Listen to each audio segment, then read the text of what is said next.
میرے رسول پاک صلی اللہ علیہ وسلم نے فرمایا جس سے اللہ محبت کرتا ہے اس کی محبت کو دوام ملتا ہے۔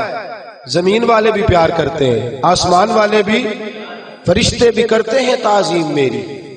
میرے اعلی حضرت کیا خوب ارشاد فرماتے ہیں، کہتے ہیں فرشتے بھی کرتے ہیں تعظیم میری، فرشتے بھی کرتے ہیں تعظیم میری، فدا ہو کے ان پر یہ عزت ملی ہے، فدا ہو کے ان پر یہ عزت ملی۔ تو میرے دوست جب اللہ کسی کو محبوب رکھے گا، اللہ پیار کرے گا، تو پھر اس کے لیے برکتوں کے دروازے کھل جائیں گے، رحمتوں کے دروازے کھل جائیں گے، پھر بچہ بچہ اس سے پیار کرے گا، پھر دنیا اس کے لیے دعا کرے، پھر آسمان کے فرشتے اس کا حیا کرے۔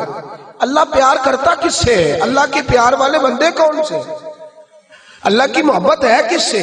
اللہ کے پسندیدہ کون ہے؟ تو سورہ بقرہ کی آیت نمبر 222 آیت میں اللہ فرماتے ہیں ان اللہ یحب التوابین ویحب المتطہرین۔ فرمایا اللہ پیار کرتا ہے توبہ کرنے والوں سے۔ کس سے؟ سارے بولیں، آپ بھی بولیں، اللہ کس سے پیار کرتا ہے جی؟ توبہ کرنے، اور اللہ پیار کرتا ہے پاک رہنے والوں سے۔ کس سے؟ پاک رہنے والے سے اور توبہ کرنا۔ کتنا پیار کرتا ہے؟ عجیب مثال دی بخاری میں میرے رسول پاک، اور اس رنگ کی، اس انداز کی شاید آپ کو دوسری حدیث نہ ملے۔ میرے نبی پاک صلی اللہ علیہ وسلم نے فرمایا، صحابہ بیٹھے تھے، حضور نے فرمایا مسلمانوں کوئی غلطی کسی شخص نے کی ہو نا 80 سال پرانی، تو کسی کا اس سے اختلاف ہو جائے تو وہ ٹٹول کے لے آتا ہے، معاف کرنے کو تیار ہے، ٹٹول کے لے آتے ہیں لوگ معاف کرنے کو تیار ہے۔ لیکن اس رنگ کی حدیث آپ کو نہیں ملے گی پوری کتب حدیث میں۔ دیکھیے حضرت ابو ہریرہ حدیث کے راوی ہیں، میرے رسول کریم صلی اللہ علیہ وسلم نے فرمایا صحابہ جب اللہ کا بندہ اور گناہگار ترین بندہ توبہ کرتا ہے تو اللہ خوش ہو جاتا ہے۔ اللہ اس کی توبہ سے، یہ سونے والوں کو جگائیے گا، اللہ ان کی توبہ سے خوش ہو جاتا ہے، راضی ہو جاتا ہے۔ اور کس طرح راضی ہوتا ہے؟ حضور نے مثال دی، بڑی منفرد روایت، میرے نبی پاک صلی اللہ علیہ وسلم فرماتے ہیں ایک آدمی تھا، صحابہ ایک آدمی تھا، اس نے اونٹنی تیار کی، اونٹنی پر سامان رکھا، کھانے کا، پینے کا، زادرہ سامان، یوں سمجھ لیں جیسے لوگ حج عمرہ کرنے جاتے ہیں تو ایک تھیلا، اس میں پاسپورٹ بھی ہے، پیسے بھی ہیں، ٹکٹ بھی ہے، ہر شے اس کے اندر ہے۔ وہ تھیلا اس نے اونٹنی پہ باندھ دیا، ساری ضروریات کی چیزیں اس میں تھیں۔ ریگستان کا علاقہ تھا، صحرا کا علاقہ تھا، میلوں دور دور تک آبادی نہیں۔ اس صحرا کے اندر وہ پہنچا، اونٹنی اپنی اس نے ایک شاخ کے ساتھ باندھ دی اور خود وہ ایک درخت کے نیچے آرام کرنے لگا۔ نبی پاک صلی اللہ تعالی علیہ وسلم فرماتے ہیں وہ سو گیا، اس کی آنکھ لگ گئی تو اونٹنی نہ، وہ چونکہ شاخ سے بندھی ہوئی تھی، وہ شاخ اس کی ٹوٹ گئی، اونٹنی نکل گئی۔ حضور فرماتے ہیں اس کی آنکھ کھل گئی، اب وہ صحرا میں دوڑنے لگا، پانی بھی کوئی نہیں، کھانا بھی کوئی نہیں، پینا بھی کوئی نہیں، پیسہ بھی کوئی نہیں، اور سب سے بڑی بات یہ ہے کہ صحرا سے نکلنے کا راستہ بھی، پیدل وہ صحرا سے نکل سکتا بھی۔ حضور فرماتے ہیں ادھر دوڑا، ادھر دوڑا، آگے دوڑا، پیچھے دوڑا، شمال جنوب بھاگا، تھک گیا، آوازیں دینے لگا، درختوں پہ چڑھنے لگا، جو اس سے بن سکتا تھا اس نے کیا، تھک گیا۔ جب تھکا تو کونے میں بیٹھ کے رونے لگا، کھول کے رویا۔ اب اسے یقین ہو گیا کہ میری فریاد کو کوئی نہیں پہنچے گا، مشکل ہو گیا ہے میرے لیے۔ حضور فرماتے ہیں وہ ایک درخت کے نیچے بیٹھ کے اپنی موت کا انتظار کرنے لگا کہ اب میرا کوئی حل نہیں بچنے کا، موت ہی آئے گی، موت ہی۔ اچانک اس نے آنکھ کھولی تو اس کی اونٹنی اس کے سامنے کھڑی تھی، سامان بھی مل گیا، پیسے بھی مل گئے، کھانا بھی مل گیا، پانی بھی مل گیا، ہر چیز مل گئی۔ اللہ کے رسول فرماتے ہیں صحابہ بتاؤ اسے کتنی خوشی ہوگی، صحابہ بتاؤ اسے کتنی خوشی ہوگی۔ تو ہر صحابی تولنے لگا، ناپنے لگا، بالآخر کہنے لگے حضور یہ تو وہی بتا سکتا ہے جس کو خوشی ہو رہی ہے، ہم تو اندازہ کر سکتے ہیں، پیمانہ رکھ سکتے ہیں، لیکن ہم اس کی خوشی تک پہنچ سکتے۔ میرے نبی کریم صلی اللہ تعالی علیہ وسلم فرماتے ہیں اور صحابہ اسے تو کچھ خوشی بھی نہیں ہوئی، کچھ بھی خوشی نہیں ہوئی، جب رب کا گناہگار بندہ جو کبھی مسجد نہیں آیا، نے کبھی نماز نہیں پڑھی، جو کبھی اس کے حضور حاضر نہیں ہوا، جسے کبھی سجدے کی توفیق نہیں ملی، جس نے کبھی بسم اللہ شریف بھی نہیں پڑھی، فرمایا جب وہ آتا ہے نا پلٹ کے مسجد میں، مسجد نمازیوں سے کھچا کھچ بھری ہے، حاجیوں سے بھری ہوئی ہے، ساجدوں اور عابدوں سے بھری ہوئی ہے، لیکن جب وہ گناہگار آ کے سجدہ کرتا ہے تو فرمایا خدا کو اس صحرا میں پھنسے ہوئے اس مسافر سے بھی زیادہ خوشی حاصل ہوتی ہے، اللہ کو اس سے بھی زیادہ۔ اور کنز المال کی حدیث سنیں گے تو اور خوش ہو جائیں گے کہ توبہ کرنے والے کی خوشی کی۔ میرے نبی پاک صلی اللہ علیہ وسلم فرماتے ہیں ایک شخص تھا دنیا داری کرتا تھا، بڑا مال، بڑی جائیدادیں، بڑا ڈیرا، بڑا کھانا پینا، بڑا آنا جانا لوگوں کا، بڑے پیسے۔ اچانک حالات کسی وجہ سے بدل گئے، کچھ ایسے معاملات ہو گئے کہ اس کا کاروبار ٹھپ ہو گیا، زمینیں بک گئی، جائیدادیں اجڑ گئی، کیونکہ وہ بھی اللہ کی نافرمانی میں مبتلا تھا تو ہر چیز ضائع ہو گئی۔ نبی پاک صلی اللہ علیہ وسلم فرماتے ہیں جب ہر چیز اس کی چلی گئی نا، وہ کبھی مسجد نہیں آیا تھا، بنی اسرائیل کا شخص تھا تو کبھی وہ اللہ تبارک و تعالیٰ کی بارگاہ میں حاضر نہیں ہوا۔ اب جب سب کو چلا گیا نا،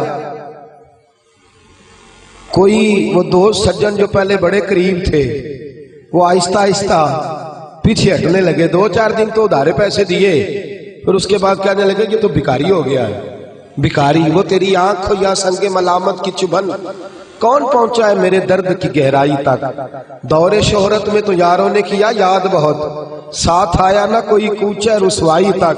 اور میاں صاحب کہتے ہیں ساری عمر ہی آٹا گدہ ہے تے لکھاں کیتے پیڑے، ان وقت آیا ہی تے محمد بخشا کوئی نہیں ہو بیٹھا نیڑے، ساری عمر ہی آٹا گدہ ہے میں لکھاں کیتے پیڑے، اے وقت آیا ہی تے محمد بخشا کوئی بھی نہیں بیٹھا نیڑے۔ میرے نبی پاک صلی اللہ تعالی وسلم فرماتے الجھ گیا، جب تھک گیا نا دنیا داروں کی طرف، رشتہ داروں کی طرف، یار دوستوں کی طرف، تو پھر جا کے مسجد یاد آئی، سجدہ کیا، کہنے لگا یا اللہ کوئی نہیں میرا تیرے سوا، اللہ میں نے دنیا دیکھ لیا ساری، تیرے سوا میرا کوئی نہیں۔ رب کریم نے فرشتوں کو بلایا، فرمایا ادھر آؤ، جاؤ میرا بندہ جیسے کہتا ہے ویسے ہی کر دو، جو کہتا ہے ویسے ہی، جو وڈیاں شانہ والے مولا تے رب غریب نوازا، اپنے بندیاں تائیں کھلی رکھی رحمت دا دروازہ، یا اللہ مدد فرما۔ فرمایا جاؤ فرشتے جیسے یہ کہتا ہے ویسے ہی۔ فرشتے کہنے لگے یا اللہ ہماری ضرورت تو نہیں، پر ڈر کے نہیں آیا، یہ الجھ گیا ہے تب آیا ہے، پھنس گیا ہے تب آیا ہے، یا اللہ یہ تجھ سے ڈر کے تیری محبت میں کیسے آیا ہے؟ اللہ کرے آپ کو سمجھ آ رہی ہو اس لذت کی، کیسے آیا ہے؟ پھنس گیا ہے، اب اس کا چارہ کوئی نہیں رہا۔ واہ، آواز قدرت آئی، اس آواز میں بھی بڑا کرم ہے۔ رب کریم نے فرمایا فرشتو تمہارا کیا خیال ہے مجھے نہیں پتا، انی اعلم ما لا تعلمون، جو میں جانتا ہوں وہ تمہارا کیا خیال ہے مجھے نہیں پتا۔ اور فرمایا تمہیں تو اتنا پتا ہے نا کہ یہ الجھ کے آیا، مجھے آگے کی بات کا بھی پتا ہے، یا اللہ آگے کیا ہے؟ فرمایا میں نے اسے نواز دینا ہے، اس نے دوبارہ آنا بھی کوئی نہیں، لے کے جائے گا تو دوبارہ۔ اللہ اکبر، کتنے بلند حوصلے ہیں پروردگار کے، کتنے بلند حوصلے ہیں پروردگار کے، جائے گا تو واپس۔ اللہ اکبر۔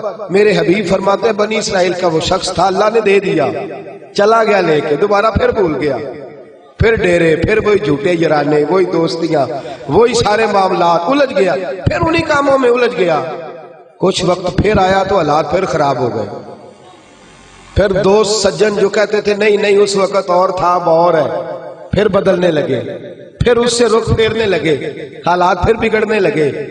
جب سارے دروازے کھٹکھٹائے تو دل میں چور ہے کہ پچھلی دفعہ میں نے دعا کی تھی تو کیا میں نے فراڈ ہی تھا کہ پکی توبہ کی ہے، اندر چور ہے، بان فقیروں کسے نہیں ماریا، اے ہوئی تے چور اندر دا، اندر کھٹکا ہے کہ یار میں، لیکن کہنے لگا جاؤں نہ تو جاؤں کدھر۔ پھر آ گیا مسجد، کہنے لگا یا اللہ آج کے بعد نہیں کرتا، آج کے بعد غلطی تو مہربانی فرما، ایک دفعہ نظر فرما۔ میرے حبیب پاک بیان کر رہے ہیں تو آنکھوں میں آنسو ہے۔ حضور فرماتے کہنے لگے یا اللہ ایک دفعہ اب نہیں کرتا۔ رب کریم نے فرمایا فرشتوں دے دو جو مانگتا ہے، فرشتے کہنے لگے یا اللہ ڈر کے نہیں آیا, الجھ کے آیا ہے. فرمایا مجھے تو یہ بھی پتا ہے کہ دوبارہ آئے گا بھی نہیں, لیکن اب وہ آ گیا ہے, دے دو جو مانگتا ہے. حضور فرماتے ہیں 70 دفعہ آیا. بولے کتنی دفعہ؟ اور بھائی چوتھی باری تے ابا جی نہیں پیسے پا کے دیں دکان وچ, وہ آندے تو جاڑ دے خسماں دا سر کھا, دوجیاں نوں نہیں کر کے دینا.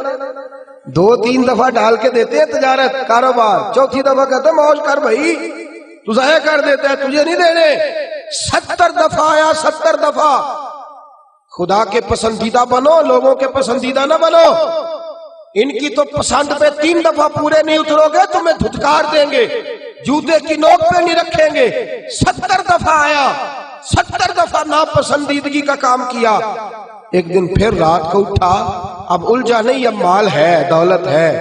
رات کو اٹھ گیا, اٹھ کے بیٹھ گیا. دل میں خیال آیا میں کتنا برا ہوں, خدا کے دروازے پہ تب جاتا ہوں جب پھنس جاتا ہوں, اس کے آستانے پہ تب جاتا ہوں جب الجھ جاتا ہوں, اس وقت جاتا ہوں جب بیمار ہو جاتا ہوں, اس وقت جاتا ہوں جب تعویذ کی ضرورت ہوتی ہے, دعا کی عادت ہوتی ہے. کتنا خود غرض ہوں, خدا کو بھی سجدے کرتا ہوں. میرا اس شہر عداوت میں بسیرا ہے جہاں, احمد فراز نے کہا میرا اس شہر عداوت میں بسیرا ہے جہاں.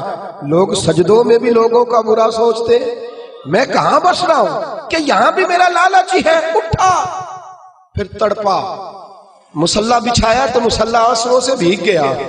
کہنے لگا خدایا تو عظیم ہے, میں ذلیل ہوں, تو بڑا ہے, میں عاجز ہوں, تیری کیا بات ہے, میں کچھ بھی نہیں. خدایا 70 دفعہ توبہ کی اور جھوٹی کی, تیرا کتنا بڑا حوصلہ ہے, تو نے ہر دفعہ میری قبول فرمائی. خدایا آج میں لالچ لے کے نہیں آیا, میں تجھے راضی کرنے آیا ہوں. آج میں تجھے راضی کرنے آیا ہوں, سچا ہو کے آیا ہوں. میرے محبوب فرماتے, رب نے فرمایا فرشتوں کھولو نا ذرا آسمان کے دروازے. تم کہتے تھے الجھ کے آیا, پھنس کے آیا, کھولو آسمان کے دروازے, وہ دیکھو سجدے میں گرا ہوا ہے. یہ آج الجھ کے نہیں آیا, یہ آج مجھ سے ڈر کے آ گیا ہے, آج میرے پیار میں آ گیا ہے. فرشتے کہنے لگے یا اللہ پہلے تو مال دیتا تھا, اب کیا دے گا؟ تو میرے حبیب فرماتے ہیں, رب فرماتے ہیں اب میں اسے دنیا میں عزت دوں گا اور قیامت کے دن بغیر حساب کتاب جنت عطا فرما دوں. بغیر حساب کتاب جنت عطا کر.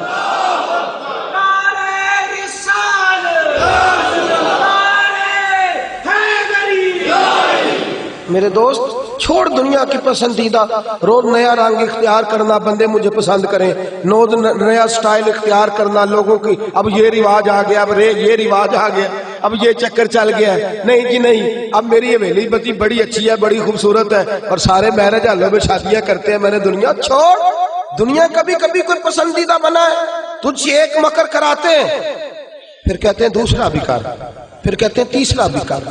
یہ تو تجھے مکر کرا کے تھکا دیں گے, نچا کے تھکا دیں گے. یہ دنیا تیرا امتحان لے گی, 1 کے بعد 2, 2 کے بعد 3, 3 کے بعد 4. یہ تو تجھے رسوا کر دے گی, الجھا دے گی. عرش کا مالک ہے جو امتحان نہیں لیتا, وہ کہتا ہے تو ایک بار آ جا صحیح, تو آ جا صحیح.